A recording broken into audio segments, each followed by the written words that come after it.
ನಮಸ್ಕಾರ ಸ್ನೇಹಿತರೆ, ನಾನು ಸಿ ರಮ್ಯಾ ಪೂವಯ್ಯ. ಸೊ ನಮ್ಗೆಲ್ರಿಗೂ ತಿಳಿದಿರುವಂತೆ ಒಂದು income tax return ITR file ಮಾಡೋದಕ್ಕೆ ಡ್ಯೂ ಡೇಟು ಹತ್ರ ಬರ್ತಾ ಇದೆ. 31 ಜುಲೈ 2022 ಒಳಗೆ ಇಂಡಿವಿಜುವಲ್ಸ್ ಆದಂತಹ ನೀವಾಗಿರ್ಬೋದು, ನಾನು ಒಂದು ಇನ್ಕಮ್ ಟ್ಯಾಕ್ಸ್ ರಿಟರ್ನ್ ನ ಫೈಲ್ ಮಾಡಬೇಕಾಗಿದೆ.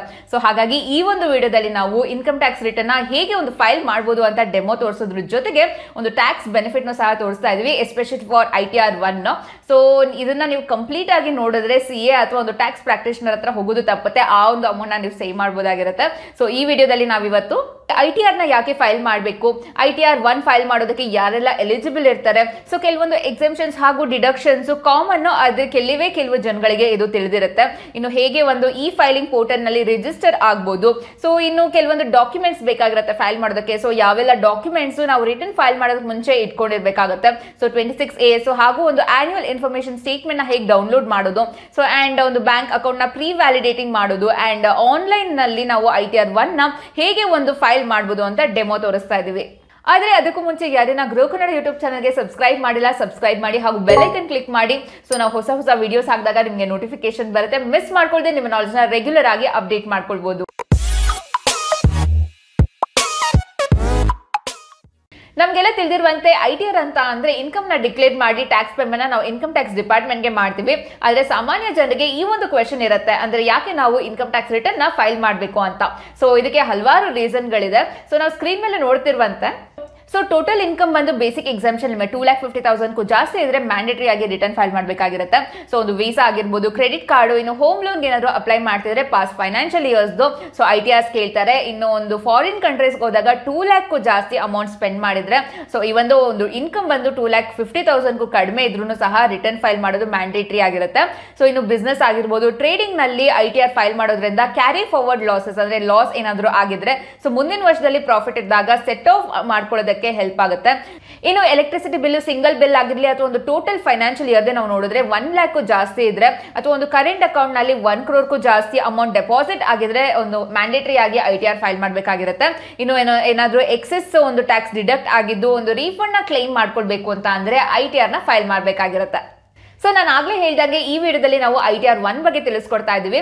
ಸೊ ಇದು ಒಂದು ಈಸಿಯೆಸ್ಟ್ ITR ಆಗಿರುತ್ತೆ. ಸೊ ನೀವೇ ಓನ್ ಆಗಿ ನಿಮ್ಮ ಒಂದು ITR ನ ಫೈಲ್ ಮಾಡ್ಕೊಳ್ಬಹುದಾಗಿರುತ್ತೆ. ಸೊ ಈ ITR 1 ಗೆ ಯಾರೆಲ್ಲ ಎಲಿಜಿಬಲ್ ಇರ್ತಾರೆ ಅಂತ ನಾವು ನೋಡೋಣ. ಸೊ ಸ್ಕ್ರೀನ್ ಮೇಲೆ ನೋಡ್ತಿರುವಂತೆ ರೆಸಿಡೆಂಟ್ ಇಂಡಿವಿಜುವಲ್ಸ್, ಸೊ ಈ ಒಂದು ಸೋರ್ಸ್ ಆಫ್ ಇನ್ಕಮ್ ಮಾತ್ರ ಇದ್ರೆ, ಅಂದ್ರೆ ಸ್ಯಾಲರಿ, ಪೆನ್ಷನ್, ಒಂದೇ ಒಂದು ಹೌಸ್ ಪ್ರಾಪರ್ಟಿ, 2 ಹೌಸ್ ಪ್ರಾಪರ್ಟಿ ಇದ್ರೆ ಇಲ್ಲಿ ಬರೋದಿಲ್ಲ. So in other source of income ಬಂದು ಇಂಟ್ರೆಸ್ಟ್, ಫ್ಯಾಮಿಲಿ ಪೆನ್ಷನ್, ಡಿವಿಡೆಂಟ್ ಆಗಿರ್ಬೋದು. ಇನ್ನು ಅಗ್ರಿಕಲ್ಚರ್ ಇನ್ಕಮ್ ಅಪ್ ಟು 5,000 ಇದ್ರೆ, ಅಂಡ್ ಈ ಎಲ್ಲಾ ಇನ್ಕಮ್ ಅಂದ್ರೆ ಏನು ಇಲ್ಲಿ ಸ್ಪೆಸಿಫೈ ಆಗಿದೆಯೋ, ಸೊ ಇಷ್ಟು ಇನ್ಕಮ್ ಆಡ್ ಮಾಡಿದ್ರೆ ಅದು 50 lakh ಕಡಿಮೆ ಇರಬೇಕು. ಸೊ ಹಾಗಾದ್ರೆ ಮಾತ್ರ ಈ ಒಂದು ITR 1 ಫೈಲ್ ಮಾಡೋದಕ್ಕೆ ಎಲಿಜಿಬಲ್ ಇರ್ತಾರೆ. ಸೊ ಇದ್ರ ಜೊತೆಗೆ ಇಲ್ಲಿ ನೋಟ್ ಅಂತ ಏನಿದೆಯೋ, ಈ ಒಂದು ಪರ್ಸನ್ಸ್ ಎಲಿಜಿಬಲ್ ಇರೋದಿಲ್ಲ. ಸೊ ಇದು ಯಾರು ಅಂತ ಅಂದ್ರೆ ಒಂದು ಕಂಪನಿಯಲ್ಲಿ ಯಾರಾದ್ರೂ ಡೈರೆಕ್ಟರ್ ಆಗಿದ್ರೆ, ಸೊ ಅವರು ITR 1 ಫೈಲ್ ಮಾಡೋದಕ್ಕೆ ಎಲಿಜಿಬಲ್ ಇರೋದಿಲ್ಲ.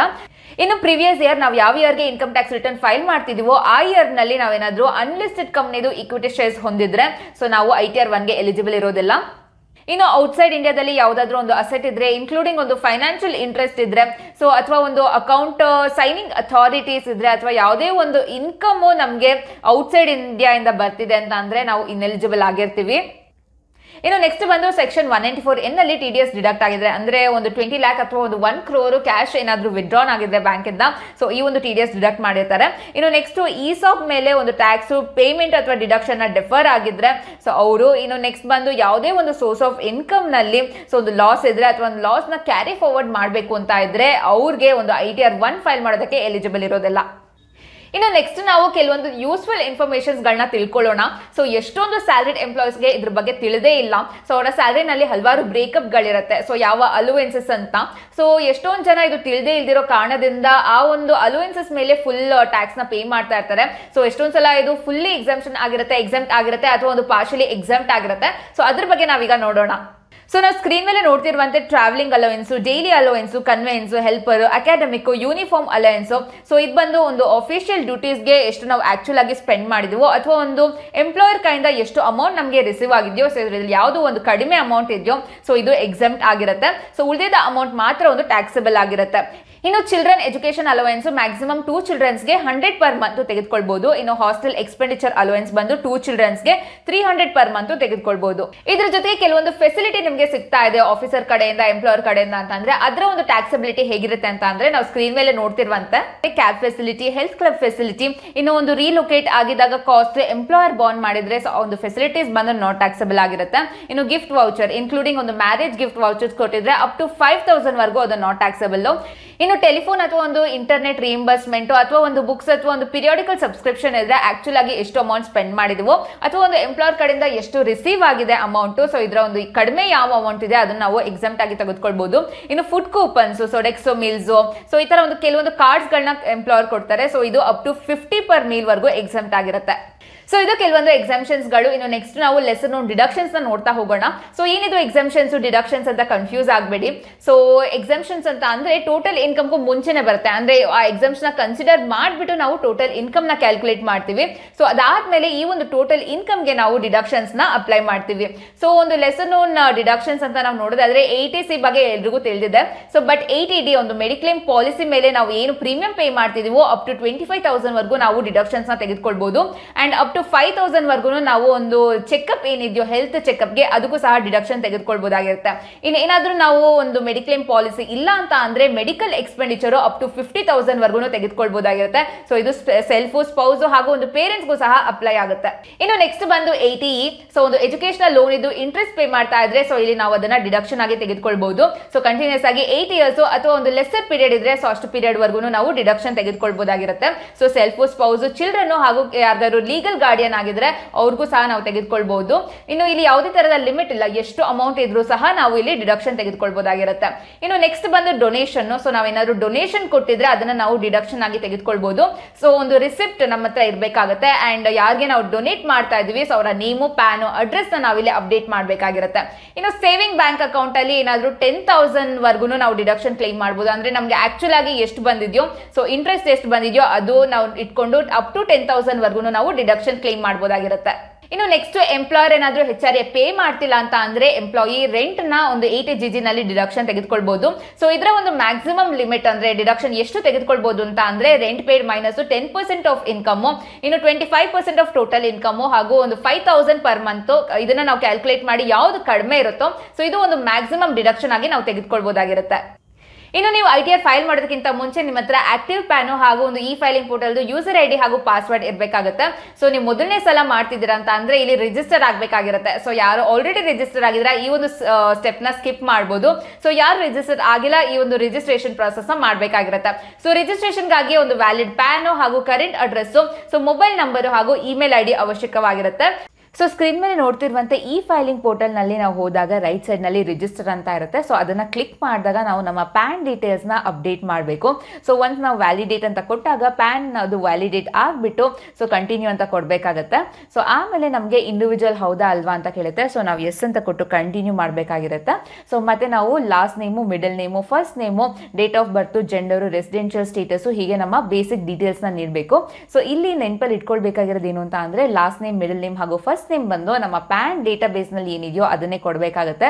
ಸೊ ಪ್ಯಾನ್ ಕಾರ್ಡ್ ಅಲ್ಲ, ಪ್ಯಾನ್ ಡೇಟಾ ಬೇಸ್ ನಲ್ಲಿ ಏನಿದೆಯೋ ಅದೇ ತರ ಕೊಡಬೇಕಾಗುತ್ತೆ. ಸೊ ಅದನ್ನ ಹಾಕಿ ಕಂಟಿನ್ಯೂ ಅಂತ ಕೊಟ್ಟಾಗ ಸೊ ನೆಕ್ಸ್ಟ್ ನಾವು ನಮ್ಮ ಕಾಂಟ್ಯಾಕ್ಟ್ ಡೀಟೇಲ್ಸ್ ಹಾಗೂ ನಮ್ಮ ಅಡ್ರೆಸ್ ನ ಹಾಕಬೇಕಾಗುತ್ತೆ. ಸೊ ಇದನ್ನ ಹಾಕಿ ನಾವು ಕಂಟಿನ್ಯೂ ಅಂತ ಕೊಡಬೇಕು. ಸೊ ಆಮೇಲೆ OTP ಜನರೇಟ್ ಆಗುತ್ತೆ. ನಮ್ಮ ಫೋನ್ ಹಾಗೂ ನಮ್ಮ ಇಮೇಲ್ ಐಡಿಗೆ OTP ಬರುತ್ತೆ. ಸೊ ಅದನ್ನ ನಾವು ಕರೆಕ್ಟ್ ಆಗಿ ಹಾಕಿ ಕ್ಲಿಕ್ ಮಾಡಿದಾಗ ನಾವು ನಮ್ಮ ಪಾಸ್ವರ್ಡ್ ಹಾಗೂ ಒಂದು ಪರ್ಸನಲೈಸ್ಡ್ ಮೆಸೇಜ್ನ ಅಲ್ಲಿ ಹಾಕಬೇಕು. ಸೊ ಏನಾದರೂ ಹಾಕೊಳ್ಬೋದಾಗಿರುತ್ತೆ. ಸೊ ನೆಕ್ಸ್ಟ್ ನಾವು ಲಾಗಿನ್ ಆಗುವಾಗ ಅದು ಕರೆಕ್ಟಾ ಅಲ್ವಾ ಅಂತ ಮುಂದಕ್ಕೆ ಕೇಳುತ್ತೆ. ಸೊ ಹಾಗಾಗಿ ನಾವು ಏನಾದರೂ ಸೊ ನಮ್ಮ ಪರ್ಸನಲೈಸ್ಡ್ ಮೆಸೇಜ್ ಅಂತ ಹಾಕಿಬಿಟ್ಟು ರಿಜಿಸ್ಟರ್ ಕೊಟ್ಟರೆ ಸೊ ಅದು ನಮಗೆ ರಿಜಿಸ್ಟರ್ ಆಗುತ್ತೆ. ಸೊ ಇದಿಷ್ಟು ಬಂದು ರಿಜಿಸ್ಟ್ರೇಷನ್ ಪ್ರಾಸೆಸ್. ಇನ್ನು ನೆಕ್ಸ್ಟ್ ನಾವು ITR ಫೈಲ್ ಮಾಡ್ಬೋದು. ಆದರೆ ಅದಕ್ಕೂ ಮುಂಚೆ ನಾವು 3 ಡಾಕ್ಯುಮೆಂಟ್ನ ಡೌನ್ಲೋಡ್ ಮಾಡಿ ಇಟ್ಕೊಂಡು ನೋಟ್ ಮಾಡ್ಕೊಳ್ಬೇಕಾಗುತ್ತೆ. ಸೊ ಮೊದಲನೇದು ಬಂದು 26 AS. ಸೊ ಇದರಲ್ಲಿ ನಮಗೆ ಟ್ಯಾಕ್ಸ್ ಎಷ್ಟು ಡಿಡಕ್ಟ್ ಆಗಿದೆ ಅಂತ ಗೊತ್ತಾಗುತ್ತೆ. ಆ್ಯಂಡ್ ಇದ್ರ ಜೊತೆಗೆ ಟ್ಯಾಕ್ಸ್ ಎಷ್ಟು ಕಲೆಕ್ಟ್ ಆಗಿದೆ, ಇನ್ನು ಅಡ್ವಾನ್ಸ್ ಟ್ಯಾಕ್ಸ್ ಏನಾದರೂ ಪೇ ಮಾಡಿದರೆ ಅದು, ಸೊ ಯಾವುದೇ ಥರದ ಇನ್ಕಮ್ ಏನು ನಮ್ಮ ಹೆಸರಲ್ಲಿ ಇದೆಯೋ ಅದು ನಮಗೆ ಇಲ್ಲಿ ತಿಳ್ಕೊಳ್ಬೋದಾಗಿರುತ್ತೆ. ಸೊ ಹಾಗಾಗಿ ನಾವು ಇನ್ಕಮ್ ಟ್ಯಾಕ್ಸ್ ರಿಟರ್ನ್ ಫೈಲ್ ಮಾಡುವಾಗ ಸೊ ಈ ಒಂದು ಇನ್ಕಮ್ನ ಕಂಪಲ್ಸರಿಯಾಗಿ ಮೆನ್ಷನ್ ಮಾಡಬೇಕಾಗಿರುತ್ತೆ. ಸೊ ಇನ್ನು ನಾವು ಹೇಗೆ ಇದನ್ನ 26 AS ನ ಡೌನ್ಲೋಡ್ ಮಾಡ್ಬೋದು ಅಂತ ನೋಡೋಣ. ಸೊ ಸ್ಕ್ರೀನ್ ಮೇಲೆ ನೋಡ್ತಿರುವಂತೆ ಇ ಫೈಲಿಂಗ್ ಪೋರ್ಟಲ್ನಲ್ಲಿ ಇ ಫೈಲ್ ಅನ್ನೋ ಟ್ಯಾಬ್ನಲ್ಲಿ ಇನ್ಕಮ್ ಟ್ಯಾಕ್ಸ್ ರಿಟರ್ನ್ಸ್ನ ನಾವು ಕ್ಲಿಕ್ ಮಾಡಿದಾಗ ಸೊ ಅದರಲ್ಲಿ ವ್ಯೂ ಫಾರ್ಮ್ 26AS ಅಂತ ಇರುತ್ತೆ. ಸೊ ಅದನ್ನು ಕ್ಲಿಕ್ ಮಾಡಿದಾಗ ನಮಗೆ ಒಂದು ಡಿಸ್ಕ್ಲೇಮರು ಪಾಪಪ್ ಆಗುತ್ತೆ. ಸೊ ನಾವು ಅದನ್ನು ಕನ್ಫರ್ಮ್ ಅಂತ ಕ್ಲಿಕ್ ಮಾಡಿದ್ರೆ ಸೊ ನಮಗೆ ಅಲ್ಲಿ ಒಂದು ಚೆಕ್ ಬಾಕ್ಸ್ ಓಪನ್ ಆಗುತ್ತೆ. ಸೊ ಅದನ್ನು ಕ್ಲಿಕ್ ಮಾಡಿ ನಾವು ಪ್ರೊಸೀಡ್ ಅಂತ ಕೊಟ್ಟಾಗ ನಮಗೆ ಒಂದು ಪೇಜ್ ಓಪನ್ ಆಗುತ್ತೆ. ಸೊ ಅದರಲ್ಲಿ ವ್ಯೂ ಟ್ಯಾಕ್ಸ್ ಕ್ರೆಡಿಟ್ ಅಂತ ಕ್ಲಿಕ್ ಮಾಡಿದಾಗ ನಮಗೆ ಸೊ ಅಸೆಸ್ಮೆಂಟ್ ಇಯರ್ ಸೆಲೆಕ್ಟ್ ಮಾಡಕ್ಕೆ ಬರುತ್ತೆ. ನಮಗೆ ರೆಲೆವೆಂಟ್ ಅಸೆಸ್ಮೆಂಟ್ ಇಯರ್ ಬಂದು 2022 ಹಾಗೂ 23 ಆಗಿರುತ್ತೆ. ಸೊ ಅದನ್ನು ಸೆಲೆಕ್ಟ್ ಮಾಡಿಬಿಟ್ಟು HTML ಅಂತ ಸೆಲೆಕ್ಟ್ ಮಾಡಿ ಸೊ ವ್ಯೂ ಡೌನ್ಲೋಡ್ ಅಂತ ಏನಿದೆಯೋ ಅದನ್ನು ಕ್ಲಿಕ್ ಮಾಡಿ ಇನ್ನು PDF ಫಾರ್ಮಲ್ಲಿ ಎಕ್ಸ್ಟ್ರಾಕ್ಟ್ ಮಾಡಿಕೊಂಡು ನಾವು ಅದನ್ನು ಇಟ್ಕೊಳ್ಬೋದಾಗಿರುತ್ತೆ. ಸೊ ಇದರಲ್ಲಿ ನಾವು ಆ್ಯಕ್ಚುಲ್ ಆಗಿ ಸೊ ಯಾವೆಲ್ಲ ಇನ್ಕಮ್ಮು ನಮ್ಮ ಹೆಸರಲ್ಲಿ ಅಂದರೆ ಆಲ್ರೆಡಿ ಬಂದಿದೆ ಅಂತ ನಾವು ನೋಡ್ಬೋದಾಗಿರುತ್ತೆ. ಸೊ ಅದನ್ನು ನೋಡಿಕೊಂಡು ಅದನ್ನು ನಾವು ಇನ್ಕಮ್ ಟ್ಯಾಕ್ಸ್ ರಿಟರ್ನ್ಸಲ್ಲಿ ಹಾಕ್ಕೊಳ್ಬೇಕು. ಇನ್ನು ನೆಕ್ಸ್ಟ್ ಬಂದು ಆನ್ಯುವಲ್ ಇನ್ಫಾರ್ಮೇಷನ್ ಸ್ಟೇಟ್ಮೆಂಟು. ಇದು ಒಂದು ಹೊಸ ಫಾರ್ಮ್ ಆಗಿದೆ. ಅಂದರೆ ಇನ್ಕಮ್ ಟ್ಯಾಕ್ಸ್ ಡಿಪಾರ್ಟ್ಮೆಂಟು ಈ ಒಂದು ಫೈನಾನ್ಷಿಯಲ್ ಇಯರನ್ನು ಇಂಟ್ರೊಡ್ಯೂಸ್ ಮಾಡಿರೋದು. ಸೊ ಇದರಲ್ಲಿ ನಮ್ಮದು ಒಂದು ಏನು ಒಂದು ಸೋರ್ಸ್ ಆಫ್ ಇನ್ಕಮ್ ಇದೆಯೋ ಸೊ ಅದನ್ನು ಯಾವುದೆಲ್ಲ ಇನ್ಕಮ್ ಟ್ಯಾಕ್ಸ್ ಡಿಪಾರ್ಟ್ಮೆಂಟು ಟ್ರ್ಯಾಕ್ ಮಾಡಿದ್ದಾರೆ ಅದನ್ನು ತೋರಿಸ್ತಾ ಇರುತ್ತೆ. ಸೊ ಹಾಗಾಗಿ 26AS ಹಾಗೂ ಒಂದು ಆನ್ಯುವಲ್ ಇನ್ಫಾರ್ಮೇಷನ್ ಸ್ಟೇಟ್ಮೆಂಟ್ ಏನಿದೆಯೋ ಸೊ ಇದರಲ್ಲಿ ಯಾವೆಲ್ಲ ಒಂದು ಸೋರ್ಸ್ ಆಫ್ ಇನ್ಕಮ್ ನಮ್ಮ ಹೆಸರಲ್ಲಿ ಇದೆಯೋ ಇದನ್ನು ನಾವು ಇನ್ಕಮ್ ಟ್ಯಾಕ್ಸ್ ರಿಟರ್ನ್ ಅಲ್ಲಿ ತೋರಿಸಬೇಕಾಗುತ್ತೆ. ಇಲ್ಲ ಅಂತ ಅಂದರೆ ಡೆಫಿನೆಟ್ಲಿ ನಮಗೆ ನೋಟಿಸ್ ಬರೋದು ತಪ್ಪಿದ್ದಲ್ಲ. ಸೊ ಹಾಗಾಗಿ ನಾವು ಈ ಒಂದು ಆನ್ಯುವಲ್ ಇನ್ಫಾರ್ಮೇಷನ್ ಸ್ಟೇಟ್ಮೆಂಟ್ನ ಹೇಗೆ ಡೌನ್ಲೋಡ್ ಮಾಡೋದು ಅಂತ ಈಗ ನೋಡೋಣ. ಸೊ ಸ್ಕ್ರೀನ್ ಮೇಲೆ ನೋಡ್ತಿರುವಂತೆ ಸೊ ಇ ಫೈಲಿಂಗ್ ಪೋರ್ಟಲ್ನಲ್ಲಿ ಸರ್ವಿಸಸ್ ಟ್ಯಾಬ್ನಲ್ಲಿ ನಾವು ಕ್ಲಿಕ್ ಮಾಡಿದಾಗ ಆನ್ಯುವಲ್ ಇನ್ಫಾರ್ಮೇಷನ್ ಸ್ಟೇಟ್ಮೆಂಟ್ ಸಿಗುತ್ತೆ. ಸೊ ಅದನ್ನು ಕ್ಲಿಕ್ ಮಾಡಿದ್ರೆ ನಾವು ಫೈನಾನ್ಷಿಯಲ್ ಇಯರ್ನ ಚೂಸ್ ಮಾಡಬೇಕಾಗಿರುತ್ತೆ. ಸೊ ಅದರಲ್ಲಿ ನಮ್ಮ ಕರೆಂಟ್ ಫೈನಾನ್ಷಿಯಲ್ ಇಯರ್ ಬಂದು 2021 ಹಾಗೂ 22. ಸೊ ಅದನ್ನು ಒಂದು ಚೂಸ್ ಮಾಡಿಬಿಟ್ಟು ನಾವು ಡೌನ್ಲೋಡ್ ಮಾಡಿಟ್ಕೊಳ್ಬೋದು. So it's simple. ಇನ್ನು ನೆಕ್ಸ್ಟ್ ಬಂದು ಫಾರ್ಮ್ 16. ಇದಕ್ಕೆ ನೀವು ನಿಮ್ಮ ಎಂಪ್ಲಾಯರ್ ಹತ್ರ ಕಾಂಟ್ಯಾಕ್ಟ್ ಮಾಡಬೇಕಾಗಿರುತ್ತೆ. ಸೊ ಇದರಲ್ಲಿ ಒಂದು ಟ್ಯಾಕ್ಸ್ ಎಷ್ಟು ಡಿಡಕ್ಟ್ ಆಗಿದೆ, ಸ್ಯಾಲರಿ ಎಷ್ಟಿದೆ, ಎಕ್ಸಾಮ್ಷನ್ ಎಷ್ಟು ತಗೊಂಡಿದ್ದಾರೆ ಅಂತ ಡೀಟೇಲ್ಸ್ ಇರುತ್ತೆ. ಸೊ ಬೇಸಿಕಲಿ ಇದರಲ್ಲಿ 2 ಪಾರ್ಟ್ ಇರುತ್ತೆ. ಒಂದು ಪಾರ್ಟ್ ಎ ಹಾಗೂ part B. So part A ನಲ್ಲಿ ಒಂದು ಎಷ್ಟು ಟ್ಯಾಕ್ಸ್ ಡಿಡಕ್ಟ್ ಆಗಿದೆ ಅಂತ ಕ್ವಾರ್ಟರ್ ವೈಸ್ ಕೊಟ್ಟಿರ್ತಾರೆ. ಇನ್ನು ಪಾರ್ಟ್ ಬಿ ನಲ್ಲಿ ಒಂದು ಸ್ಯಾಲರಿ ಬ್ರೇಕಪ್ ಹಾಗೂ ಒಂದು ಟ್ಯಾಕ್ಸ್ ಕ್ಯಾಲ್ಕುಲೇಷನ್ಸ್ನ ಕೊಟ್ಟಿರ್ತಾರೆ. ಇನ್ನು ನಾವು ITR ಫೈಲ್ ಮಾಡೋಕ್ಕಿಂತ ಮುಂಚೆ ಒಂದು ಸ್ಟೆಪ್ನ ಕಂಪ್ಲೀಟ್ ಮಾಡಬೇಕು. ಅದು ಪ್ರೀ ವ್ಯಾಲಿಡೇಟ್ ಮಾಡಬೇಕಾಗಿರುತ್ತೆ ನಮ್ಮ ಬ್ಯಾಂಕ್ ಅಕೌಂಟ್ನ. ಸೊ ನಾವೀಗ ಸ್ಕ್ರೀನ್ ಮೇಲೆ ನೋಡ್ತಾ ಹೋಗೋಣ ಹೇಗೆ ನಮ್ಮ ಬ್ಯಾಂಕ್ ಅಕೌಂಟ್ನ ಪ್ರೀ ವ್ಯಾಲಿಡೇಟ್ ಮಾಡಬೇಕು ಅಂತ. ಸೊ ನಾವೀಗ ಸ್ಕ್ರೀನ್ ಮೇಲೆ ನೋಡ್ತಿರುವಂತೆ ಇ ಫೈಲಿಂಗ್ ಪೋರ್ಟಲ್ನಲ್ಲಿ ನಮ್ಮ ಪ್ರೊಫೈಲ್ ಅಂತ ಇರುತ್ತೆ ರೈಟ್ ಸೈಡ್ನಲ್ಲಿ. ಸೊ ಅದನ್ನು ಕ್ಲಿಕ್ ಮಾಡಬೇಕಾಗಿರುತ್ತೆ. ಸೊ ಆಗ ನಮಗೆ ನಮ್ಮ ಪ್ರೊಫೈಲ್ ನಾವು ಏನು ಅಪ್ಡೇಟ್ ಮಾಡಿರ್ತೀವಿ ಡೀಟೇಲ್ಸು ರಿಜಿಸ್ಟ್ರೇಷನ್ ಟೈಮ್ನಲ್ಲಿ ಸೊ ಅದೆಲ್ಲ ತೋರಿಸ್ತಾ ಇರುತ್ತೆ. ಸೊ ಆ್ಯಂಡ್ ಲೆಫ್ಟ್ ಸೈಡ್ನಲ್ಲಿ ಮೈ ಬ್ಯಾಂಕ್ ಅಕೌಂಟ್ ಅಂತ ಇರುತ್ತೆ. ಸೊ ನಾವು ಅದನ್ನು ಕ್ಲಿಕ್ ಮಾಡಿದಾಗ ಸೊ ನಾವು ಆಲ್ರೆಡಿ ಬ್ಯಾಂಕ್ ಅಕೌಂಟ್ನ ಹಾಕಿದರೆ ನಮಗೆ ಆಲ್ರೆಡಿ ತೋರಿಸ್ತಾ ಇರುತ್ತೆ. ಇಲ್ಲ ಅಂತ ಅಂದರೆ ಒಂದು new bank account add bank account ಅಂತ ಇರುತ್ತೆ. ಸೊ ಅದನ್ನು ನಾವು ಕ್ಲಿಕ್ ಮಾಡಬೇಕಾಗಿರುತ್ತೆ.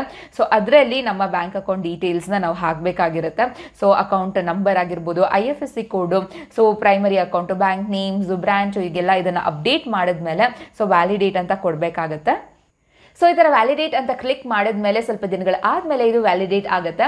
ಸೊ ಬ್ಯಾಂಕ್ ಕಡೆಯಿಂದ ಎಲ್ಲ ಡೀಟೇಲ್ಸು ಪ್ರಾಪರ್ ಆಗಿದೆಯಾ ಅಂತ ಚೆಕ್ ಮಾಡಿಬಿಟ್ಟು ಸೊ ಅವರು ವ್ಯಾಲಿಡೇಟ್ ಮಾಡ್ತಾರೆ. ಸೊ ಏನಾದ್ರು ಡೀಟೇಲ್ಸು ಕರೆಕ್ಟ್ ಆಗಿಲ್ಲ ಅಂತ ಅಂದರೆ ಸೊ ಅದು ಫೇಲ್ ಆಗಿರುತ್ತೆ, ಸೊ ರಿಜೆಕ್ಟ್ ಆಗಿರುತ್ತೆ. ಸೊ ನಾವು ಮತ್ತೆ ಅದನ್ನು ಪ್ರಾಪರ್ ಡೀಟೇಲ್ಸ್ ಅಪ್ಡೇಟ್ ಮಾಡಿಬಿಟ್ಟು ಮತ್ತೆ ಆ್ಯಡ್ ಬ್ಯಾಂಕ್ ಅಕೌಂಟ್ ಅಂತ ಕೊಟ್ಟು ಮಾಡಿ ಆಮೇಲೆ ಅದು ವ್ಯಾಲಿಡೇಟ್ ಆಗುತ್ತೆ. ಸೊ ಈ ಥರ ಒಂದು ವ್ಯಾಲಿಡೇಟ್ ಆದಮೇಲೆ ನಾವು ಸ್ಕ್ರೀನ್ ಮೇಲೆ ನೋಡ್ತಿರುವಂತೆ ಸೊ ವ್ಯಾಲಿಡೇಟೆಡ್ ಅಂತ ತೋರಿಸ್ತಾ ಇರುತ್ತೆ. ಸೊ ಇದ್ರ ಜೊತೆಗೆ ಒಂದು ನೆಟ್ ಬ್ಯಾಂಕಿಂಗ್ ಮುಖಾಂತರ ನಾವು EVCನ ಅಪ್ಡೇಟ್ ಮಾಡ್ಕೊಳ್ಬೋದಾಗಿರುತ್ತೆ. ಸೊ ಇದನ್ನು ನಾನು ಕೊನೆಯಲ್ಲಿ ನಿಮಗೆ ಎಕ್ಸ್ಪ್ಲೇನ್ ಮಾಡ್ತೀನಿ. ಎಲೆಕ್ಟ್ರಾನಿಕ್ ವೆರಿಫಿಕೇಶನ್ ಕೋಡ್ನ ನಾವು ಇಲ್ಲೇ ಅಪ್ಡೇಟ್ ಮಾಡ್ಕೊಳ್ಬೋದು ಅಥವಾ ಬೇರೆ ಒಂದು ಮೆಥಡಿಂದಾನು ಮಾಡ್ಕೊಳ್ಬೋದಾಗಿರುತ್ತೆ. ಇದನ್ನು ನಾವು ವಿಡಿಯೋದ ಕೊನೆಯಲ್ಲಿ ನೋಡೋಣ. ಸೊ ಇವಾಗ ನಾವು ಮೇನ್ ಪಾರ್ಟಿಗೆ ಬರೋಣ. ಸೊ ITR ಹೇಗೆ ಫೈಲ್ ಮಾಡೋದು ಅಂತ ಇವಾಗ ತಿಳಿಸ್ಕೊಡ್ತಾ ಇದ್ವಿ. ಸೊ ಯಾವುದೇ ಥರದ ಕನ್ಫ್ಯೂಷನ್ಸ್ ಬೇಡ ಅಂತ ಫಸ್ಟೇನೆ ಯಾವೆಲ್ಲ ಡೀಟೇಲ್ಸ್ ಬೇಕಿತ್ತು ಅದನ್ನೆಲ್ಲ ರೆಡಿ ಮಾಡಿ ಇಟ್ಕೊಂಡಿದ್ದೀವಿ. ಸೊ ಇನ್ನು ಮೇನ್ ಪಾರ್ಟ್ ನೋಡೋದಾದರೆ ನಾವು ಸ್ಕ್ರೀನ್ ಮೇಲೆ ನೋಡ್ತಿರುವಂಥ ಸೊ ನಾವು ಸ್ಕ್ರೀನ್ ಮೇಲೆ ನೋಡ್ತಿರುವಂತೆ ಮೊದಲಿಗೆ ಇ ಫೈಲಿಂಗ್ ಪೋರ್ಟಲ್ನ ಓಪನ್ ಮಾಡಿದಾಗ ಸೊ ನಮಗೆ ರೈಟ್ ಸೈಡ್ನಲ್ಲಿ ಲಾಗಿನ್ ಅಂತ ಇರುತ್ತೆ. ಸೊ ನಾವು ಲಾಗಿನ್ ಅಂತ ಕ್ಲಿಕ್ ಮಾಡಿದಾಗ ನಮ್ಮ ಯೂಸರ್ ID ಬಂದು ನಮ್ಮ ಪ್ಯಾನ್ ನಂಬರ್ ಆಗಿರುತ್ತೆ. ಸೊ ಅದನ್ನು ಹಾಕಿ ನಾವು ಕಂಟಿನ್ಯೂ ಕೊಟ್ಟಾಗ ಸೊ ನಾವು ಏನು ಫಸ್ಟ್ ರಿಜಿಸ್ಟರ್ ಆಗೋ ಟೈಮ್ನಲ್ಲಿ ಒಂದು ಆಕ್ಸೆಸ್ ಮೆಸೇಜ್ನ ಕೊಟ್ಟಿದ್ವು ಅದು ತೋರಿಸ್ತಾ ಇರುತ್ತೆ. ಸೊ ಅದನ್ನು ಚೆಕ್ ಬಾಕ್ಸ್ ಕ್ಲಿಕ್ ಮಾಡಿ please confirm your secure access message ಅಂತ ಇರುತ್ತಲ್ವ ಅದನ್ನು ಕ್ಲಿಕ್ ಮಾಡಿ ಸೊ ಮತ್ತೆ ನಮ್ಮ ಪಾಸ್ವರ್ಡ್ ಏನಿರುತ್ತೋ ಅದನ್ನು ಕೊಡಿ. ಅಕಸ್ಮಾತ್ ಪಾಸ್ವರ್ಡ್ ಮರ್ತೋಗಿದ್ರೆ ಸೊ ಫರ್ಗೌಟ್ ಪಾಸ್ವರ್ಡ್ ಅಂತ ಕೊಟ್ಬಿಟ್ಟು ಚೇಂಜ್ ಮಾಡ್ಕೊಳ್ಳಿ. ನಿಮ್ಮ ಫೋನ್ ಹಾಗೂ ಇಮೇಲ್ ಐಡಿಗೆ OTP ಬರುತ್ತೆ. ಸೊ ಅದಾದಮೇಲೆ ಕಂಟಿನ್ಯೂ ಅಂತ ಕೊಡಿ. ಸೊ ಅದಾದಮೇಲೆ ನಮಗೆ ಮೇನ್ ಒಂದು ಪೇಜ್ ಓಪನ್ ಆಗುತ್ತೆ. ಇಲ್ಲಿ ನಮಗೆ 2 ಆಪ್ಷನ್ ಇರುತ್ತೆ. ಸೊ ಮೊದಲನೇದು ಬಂದು ಇ ಫೈಲ್ ಟ್ಯಾಬ್ ಅಂತ ಇದೆಯಲ್ಲ ಅದನ್ನು ಕ್ಲಿಕ್ ಮಾಡಿದಾಗ ಇನ್ಕಮ್ ಟ್ಯಾಕ್ಸ್ ರಿಟರ್ನ್ಸ್ ಅಂತ ಇರುತ್ತೆ. ಸೊ ಅದನ್ನು ಕ್ಲಿಕ್ ಮಾಡಿದ್ರೆ ಫೈಲ್ ಇನ್ಕಮ್ ಟ್ಯಾಕ್ಸ್ ರಿಟರ್ನ್ ಅಂತ ಇರುತ್ತೆ. ಸೊ ಅದನ್ನು ಕ್ಲಿಕ್ ಮಾಡಿದ್ರೆ ಸೊ ಒಂದು ಫೈಲಿಂಗ್ ಪೇಜ್ಗೆ ಓಪನ್ ಆಗುತ್ತೆ. ಇಲ್ಲ ಅಂತ ಅಂದರೆ ನಮ್ಮ ಡ್ಯಾಶ್ ಬೋರ್ಡ್ನಲ್ಲೇ ಫೈಲ್ ನಾವು ಅಂತ ಇರುತ್ತೆ. ಅದನ್ನು ಕ್ಲಿಕ್ ಮಾಡಿದ್ರು ಸಹ income tax return file page ಏನಿದೆಯೋ ಅದು ಓಪನ್ ಆಗುತ್ತೆ. ಸೊ ನೆಕ್ಸ್ಟ್ ನಾವು ಅದನ್ನು ಕ್ಲಿಕ್ ಮಾಡಿದಾಗ ನಮಗೆ ಅಸೆಸ್ಮೆಂಟ್ ಇಯರು ಚೂಸ್ ಮಾಡಬೇಕಾಗಿರುತ್ತೆ. ಸೊ ನಮ್ಮ ಕರೆಂಟ್ ಅಸೆಸ್ಮೆಂಟ್ ಇಯರ್ ಬಂದು 2022 ಹಾಗೂ 23 ಆಗಿರುತ್ತೆ. ಇನ್ನು ಫೈನಾನ್ಷಿಯಲ್ ಇಯರ್ ಬಂದು 21-22. ಸೊ ಅದಕ್ಕೆ ಆಗಿ ಅಸೆಸ್ಮೆಂಟ್ ಇಯರು 22-23 ಆಗಿರುತ್ತೆ. ಸೊ ನೆಕ್ಸ್ಟ್ ನಾವು ಆನ್ಲೈನ್ ಆಫ್ಲೈನ್ ಅಂತ ಕೇಳ್ತಾರೆ. ಸೊ ನಾವು ಆನ್ಲೈನ್ ಅಂತ ಕ್ಲಿಕ್ ಮಾಡಿ ಕಂಟಿನ್ಯೂ ಕೊಡಬೇಕಾಗುತ್ತೆ. ಸೊ ನೆಕ್ಸ್ಟ್ ಪೇಜ್ ಬಂದು ಇಲ್ಲಿ ನಾವೇನಾದರೂ ಆಲ್ರೆಡಿ ಒಂದು ಫೈಲಿಂಗ್ ಸ್ಟಾರ್ಟ್ ಮಾಡಿ ಅರ್ಧಕ್ಕೆ ನಿಲ್ಲಿಸಿದ್ರೆ ರೆಸ್ಯೂಮ್ ಫೈಲಿಂಗ್ ಅಂತ ಬರುತ್ತೆ. ಸೊ ಇಲ್ಲ ನಾವು ಫಸ್ಟ್ ಟೈಮ್ ಒಂದು ಫೈಲ್ ಮಾಡ್ತಿದ್ದೀರಾ ಇವಾಗ ಅಂತ ಅಂದರೆ ಸ್ಟಾರ್ಟ್ ನ್ಯೂ ಫೈಲಿಂಗ್ ಅಂತ ಕ್ಲಿಕ್ ಮಾಡಿ. ಸೊ ಏನಾದರೂ ಅರ್ಧಕ್ಕೆ ನಿಲ್ಲಿಸಿದ್ರೆ ಅಲ್ಲಿ ರೆಸ್ಯೂಮ್ ಫೈಲಿಂಗ್ ಅಂತ ಇರುತ್ತೆ. ಸೊ ಅದನ್ನು ಕ್ಲಿಕ್ ಮಾಡಿಕೊಂಡು ಕಂಟಿನ್ಯೂ ಮಾಡ್ಬೋದಾಗಿರುತ್ತೆ. ಸೊ ಇಲ್ಲಿ ನಾವು ಸ್ಟಾರ್ಟ್ ಫೈಲಿಂಗ್ ಅಂತ ಕ್ಲಿಕ್ ಮಾಡಿದಾಗ ಸೊ ನಮಗೆ ಇಂಡಿವಿಜುವಲ್ಸು HUF ಅಥವಾ ಅದರ್ಸ್ ಅಂತ ಕೇಳುತ್ತೆ. ಸೊ ನಾವಿಲ್ಲಿ ಇಂಡಿವಿಜುವಲ್ ಅಂತ ಕ್ಲಿಕ್ ಮಾಡಿಬಿಟ್ಟು ಕಂಟಿನ್ಯೂ ಕೊಡಬೇಕಾಗತ್ತೆ. ಸೊ ನೆಕ್ಸ್ಟ್ ನಮಗೆ ಇಲ್ಲಿ ಒಂದು ಸಮ್ಮರಿ ಫಾರ್ಮ್ಯಾಟಲ್ಲಿ ತೋರಿಸುತ್ತೆ ಯಾವೆಲ್ಲ ನಾವು ಕನ್ಫರ್ಮ್ ಮಾಡಬೇಕು ಅಥವಾ ಎಡಿಟ್ ಮಾಡಬೇಕು ಅಂತ. ಸೊ ಇದರಲ್ಲಿ ಒಂದೊಂದಾಗೆ ನಾವು ಕನ್ಫರ್ಮ್ ಅಥವಾ ಒಂದು ಎಡಿಟ್ ಮಾಡಿಕೊಂಡು ಹೋಗಬೇಕಾಗಿರುತ್ತೆ. ಸೊ ಮೊದಲನೇದಾಗಿ ನಾವು ಪರ್ಸನಲ್ ಇನ್ಫಾರ್ಮೇಷನ್ನ ಕ್ಲಿಕ್ ಮಾಡಿದ್ರೆ ಸೊ ನಾವು ಏನು ಒಂದು ರಿಜಿಸ್ಟ್ರೇಷನ್ ಟೈಮ್ನಲ್ಲಿ ಡೀಟೇಲ್ಸ್ ಹಾಕಿರ್ತೀವೋ ಅದೆಲ್ಲ ತೋರಿಸ್ತಾ ಇರುತ್ತೆ. ಸೊ ಅದನ್ನು ನಾವು ಚೇಂಜ್ ಆದರೂ ಮಾಡ್ಬೋದು ಅಥವಾ ಕನ್ಫರ್ಮ್ ಆದರೂ ಸೊ ಮಾಡ್ಕೊಂಡು ಹೋಗ್ಬೋದಾಗಿರುತ್ತೆ. ಸೊ ಅದು ಕರೆಕ್ಟಾಗಿಲ್ಲ ಅಂತ ಅಂದರೆ ನೀವು ಚೇಂಜ್ ಮಾಡ್ಕೊಳ್ಬೋದಾಗಿರುತ್ತೆ. ಎಡಿಟ್ ಅಂತ ಆಪ್ಷನ್ ಇರುತ್ತೆ ನಿಮ್ಮ ರೈಟ್ ಸೈಡ್ನಲ್ಲಿ. ಸೊ ಅದನ್ನು ನೀವು ಚೇಂಜ್ ಮಾಡಿಕೊಂಡು ಹೋಗ್ಬೋದಾಗಿರುತ್ತೆ. ಸೊ ನೆಕ್ಸ್ಟ್ ನಮ್ಮ ಕಾಂಟ್ಯಾಕ್ಟ್ ಡೀಟೇಲ್ಸ್ ಎಲ್ಲ ಚೆಕ್ ಮಾಡಿದ್ಮೇಲೆ ನಮಗೆ ಸೊ ನೇಚರ್ ಆಫ್ ಎಂಪ್ಲಾಯ್ಮೆಂಟ್ ಅಂತ ಕೇಳುತ್ತೆ. ಸೊ ನಾವು state government, central government, PSU employee ಆಗಿದ್ದರೆ ಅಥವಾ ಪೆನ್ಷನರ್ ಆಗಿದ್ದರೆ ಅದನ್ನು ಮೆನ್ಷನ್ ಮಾಡಬೇಕಾಗಿರುತ್ತೆ. ಇಲ್ಲ ಅದರ್ಸ್ ಅಂತ ಮೆನ್ಷನ್ ಮಾಡ್ಬೋದು. ಸೊ ಇನ್ನೇ ಸ್ಯಾಲ್ರಿ ಏನಾದರೂ ರಿಸೀವ್ ಮಾಡ್ತಿಲ್ಲ ಅಂತ ಅಂದರೆ NA ಅಂತಲೂ ಮೆನ್ಷನ್ ಮಾಡ್ಬೋದಾಗಿರುತ್ತೆ. ಇನ್ನು ನೆಕ್ಸ್ಟು ಸೊ ನಾವು ಯಾವ ಒಂದು ರಿಟರ್ನ್ ಫೈಲ್ ಮಾಡ್ತಿದ್ದೀವಿ ಅಂತ ಕೇಳುತ್ತೆ. ಅಂದರೆ ನಾರ್ಮಲ್ ಆಗಿ ಇದು ಆಟೋಮ್ಯಾಟಿಕ್ ಆಗಿ ಸೊ ಸೆಕ್ಷನ್ 139 ಸಬ್ಸೆಕ್ಷನ್ 1 ಚೂಸ್ ಮಾಡಿರುತ್ತೆ. ಸೊ ಅಕಸ್ಮಾತ್ ನೀವೇನಾದರೂ ಒಂದು ರಿವೈಸ್ ರಿಟರ್ನ್ ಫೈಲ್ ಮಾಡ್ತಾ ಇದ್ರೆ, ಏನಾದರೂ ಮಿಸ್ಟೇಕ್ ಮಾಡಿಬಿಟ್ಟು ರಿವೈಸ್ ರಿಟರ್ನ್ ಫೈಲ್ ಮಾಡ್ತಾ ಇದ್ರೆ ಸೊ ನೀವು 139 ಸೆಕ್ಷನ್ ಸಬ್ಸೆಕ್ಷನ್ 5 ನೀವು ಚೂಸ್ ಮಾಡಬೇಕಾಗಿರುತ್ತೆ. ಅಥವಾ ನೀವು ಅಸೆಸಿಂಗ್ ಅಥಾರಿಟಿ ಕಡೆಯಿಂದ ಒಂದು ಪರ್ಮಿಷನ್ ತಗೊಂಡು ಅರ್ಲಿಯರ್ ಇಯರ್ಸ್ಗೆ ರಿಟರ್ನ್ ಫೈಲ್ ಮಾಡ್ತಾ ಇದ್ರೆ 119 ಸಬ್ಸೆಕ್ಷನ್ 2B ನೀವು ಒಂದು ರಿಟರ್ನ್ ಫೈಲ್ ಮಾಡಬೇಕಾಗಿರುತ್ತೆ. ಸೊ ಇನ್ನು ನೆಕ್ಸ್ಟ್ IT ಡಿಪಾರ್ಟ್ಮೆಂಟ್ ಕಡೆಯಿಂದ ಏನಾದರೂ ನೋಟಿಸ್ ಬಂದು ನೀವು ರಿಟರ್ನ್ ಫೈಲ್ ಮಾಡ್ತಾ ಇದ್ರೆ ಆ ಒಂದು ರೆಸ್ಪೆಕ್ಟಿವ್ ಸೆಕ್ಷನ್ಸ್ನ ಮೆನ್ಷನ್ ಮಾಡಬೇಕಾಗಿರುತ್ತೆ. ನೆಕ್ಸ್ಟ್ ನಾವು ನ್ಯೂ ಟ್ಯಾಕ್ಸ್ ರೆಜಿಮ್ ಆಫ್ ಮಾಡ್ತಿದ್ದೀವ ಅಥವಾ ಓಲ್ಡ್ ಟ್ಯಾಕ್ಸ್ ರೆಜಿಮ್ ಆಫ್ ಮಾಡ್ತಿದ್ದೀವ ಅಂತ ಇಲ್ಲಿ ಚೂಸ್ ಮಾಡಬೇಕಾಗಿರುತ್ತೆ. ಸೊ ನಾವು ಈ ಎರಡೂ ಒಂದು ಮೆಥಡ್ನಲ್ಲಿ ಕ್ಯಾಲ್ಕುಲೇಟ್ ಮಾಡಿ ಯಾವುದು ನಮಗೆ ಬೆನಿಫಿಷಿಯಲ್ ಇದೆಯೋ ಅದನ್ನು ಚೂಸ್ ಮಾಡಿದ್ರೆ ಒಳ್ಳೆಯದು. ಸೊ ನಮ್ಮದೇ ಒಂದು ವಿಡಿಯೋ ಇದೆ ಟ್ಯಾಕ್ಸ್ ಲ್ಯಾಬ್ಸ್ ಅಂತ. ಸೊ ಅದರಲ್ಲಿ ನಾವು ಯಾವ ಥರ ಒಂದು ಚೂಸ್ ಮಾಡ್ಬೋದು ಅಂತ ಎಕ್ಸ್ಪ್ಲೇನ್ ಮಾಡಿದ್ದೀವಿ. ಸೊ ನಿಮಗೆ ಯಾವ ಥರ ಚೂಸ್ ಮಾಡಬೇಕು ಅನ್ನೋ ಕನ್ಫ್ಯೂಷನ್ ಇದ್ದರೆ ಆ ವಿಡಿಯೋನ ಒಂದ್ಸಲ ರೆಫರ್ ಮಾಡಿಬಿಟ್ಟು ನೆಕ್ಸ್ಟ್ ನೀವು ಸೊ ಇದು ಓಲ್ಡ್ ಟ್ಯಾಕ್ಸ್ ಚೂಸ್ ಮಾಡಬೇಕಾ ನ್ಯೂ ಟ್ಯಾಕ್ಸ್ ರೆಜಿಮ್ ಚೂಸ್ ಮಾಡಬೇಕಾ ಅಂತ ಡಿಸೈಡ್ ಮಾಡಿ. ಆ್ಯಂಡ್ ನೆಕ್ಸ್ಟ್ ಪರ್ಸನಲ್ ಇನ್ಫಾರ್ಮೇಷನ್ನಲ್ಲಿ ಒಂದು ಅಕೌಂಟ್ ಡೀಟೇಲ್ಸ್ ಇರುತ್ತೆ. ಸೊ ನಾವು ಅದನ್ನು ರೀಫಂಡ್ಗೆ ನಾವು ಕ್ಲಿಕ್ ಮಾಡಬೇಕಾಗಿರುತ್ತೆ. ಸೊ ಇಲ್ಲ ನಾವು ಬೇರೆ ಬೇರೆ ಮಲ್ಟಿಪಲ್ ಅಕೌಂಟ್ಸ್ನ ಆ್ಯಡ್ ಮಾಡಿದರೆ ಯಾವ ಒಂದು ಅಕೌಂಟ್ಗೆ ರೀಫಂಡ್ ಬೇಕೋ ಅದನ್ನು ನಾವು ಕ್ಲಿಕ್ ಮಾಡ್ಬೋದಾಗಿರುತ್ತೆ. ಸೊ ಇಲ್ಲ ಒಂದೇ ಅಕೌಂಟ್ ಇದೆ ಅಂತ ಅಂದರೆ ಒಂದೇ ಅಕೌಂಟ್ನ ನಾವು ಸೆಲೆಕ್ಟ್ ಫಾರ್ ರೀಫಂಡ್ ಅಂತ ಏನಿರುತ್ತೋ ಅದಕ್ಕೆ ಚೂಸ್ ಮಾಡಬೇಕಾಗಿರುತ್ತೆ. ಇನ್ನು ನೆಕ್ಸ್ಟ್ ಕನ್ಫರ್ಮ್ ಅಂತ ಕೊಟ್ಟರೆ ಸೊ ಬ್ಯಾಕ್ ನಾವು ಏನೋ ಒಂದು ಸಮರಿ ಪೇಜ್ ಇತ್ತೋ ಅಲ್ಲಿಗೆ ಬರುತ್ತೆ. ಸೊ ಅಲ್ಲಿ ನಾವು ನೆಕ್ಸ್ಟ್ ಒಂದು ಗ್ರಾಸ್ ಟೋಟಲ್ ಇನ್ಕಮ್ ಅಂತ ಏನಿರುತ್ತೋ ನೆಕ್ಸ್ಟ್ ಅದನ್ನು ನಾವು ಕ್ಲಿಕ್ ಮಾಡಬೇಕಾಗಿರುತ್ತೆ. ಸೊ ಈ ಒಂದು ಗ್ರಾಸ್ ಟೋಟಲ್ ಇನ್ಕಮ್ನಲ್ಲಿ ನಮ್ಮ ಇನ್ಕಮ್ ಡೀಟೇಲ್ಸು ಏನಿದೆಯೋ ಅಂದರೆ 26 years ಹಾಗೂ ಒಂದು ಆ್ಯನ್ಯುವಲ್ ಇನ್ಫಾರ್ಮೇಷನ್ ಸ್ಟೇಟ್ಮೆಂಟ್ನಲ್ಲಿ ಏನೇನು ಆಲ್ರೆಡಿ ಬಂದಿದೆಯೋ ಸೊ ಅದು ಇದು ಆಟೋಮ್ಯಾಟಿಕಲಿ ಇಲ್ಲಿ ರಿಫ್ಲೆಕ್ಟ್ ಆಗ್ತಾ ಇರುತ್ತೆ. ಸೊ ಇದನ್ನು ನಾವು ಎಡಿಟ್ ಆದರೂ ಮಾಡ್ಬೋದು. ಏನಾದರೂ ಡಿಸ್ಕ್ರಿಪೆನ್ಸಸ್ ಇದ್ದರೆ ಇದನ್ನು ಚೇಂಜ್ ಕೂಡ ಮಾಡ್ಬೋದಾಗಿರುತ್ತೆ. ಸೊ ಇನ್ನು ಏನಾದರೂ ಅಡಿಷನಲ್ ಸೋರ್ಸ್ ಆಫ್ ಇನ್ಕಮ್ ಇದ್ದರೆ ನಾವಿಲ್ಲಿ ಅದನ್ನು ಅಪ್ಡೇಟ್ ಮಾಡ್ಬೋದು.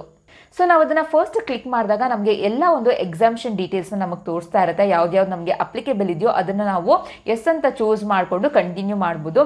ಇನ್ ಕೇಸ್ ಮಿಸ್ಟೇಕ್ ಆಗಿ ಏನಾದರೂ ನೋ ಅಂತ ಚೂಸ್ ಮಾಡಿದ್ರು ಸಹ ಮತ್ತೆ ಇಲ್ಲಿಗೆ ಬಂದು ನಾವು ಅದನ್ನು ಎಡಿಟ್ ಮಾಡ್ಕೊಳ್ಳೋಂಥ ಆಪ್ಷನ್ ಇರುತ್ತೆ. ಯಾವುದೇ ತೊಂದರೆ ಇಲ್ಲ. ಸೊ ಇನ್ನು ನೆಕ್ಸ್ಟ್ ನಮಗೆ ಇದು ಯಾವುದೋ ಒಂದು ಎಕ್ಸಾಮ್ಷನ್ ಅಂತ ಗೊತ್ತಾಗ್ತಿಲ್ಲ ಅಂತ ಅಂದರೆ ಸೊ ಒಂದು ರೈಟ್ ಕಾರ್ನರಲ್ಲಿ ಏನೋ ಒಂದು ಸಿಂಬಲ್ ಇದೆಯೋ ಅದ್ರ ಮೇಲೆ ನಾವು ಕರ್ಸರ್ ಇಟ್ಟಾಗ ನಮಗೆ ಅದ್ರ ಡೀಟೇಲ್ಸ್ ತೋರಿಸುತ್ತೆ ಅದು ಯಾವ ಒಂದು ಸೆಕ್ಷನ್ ಅಂತ.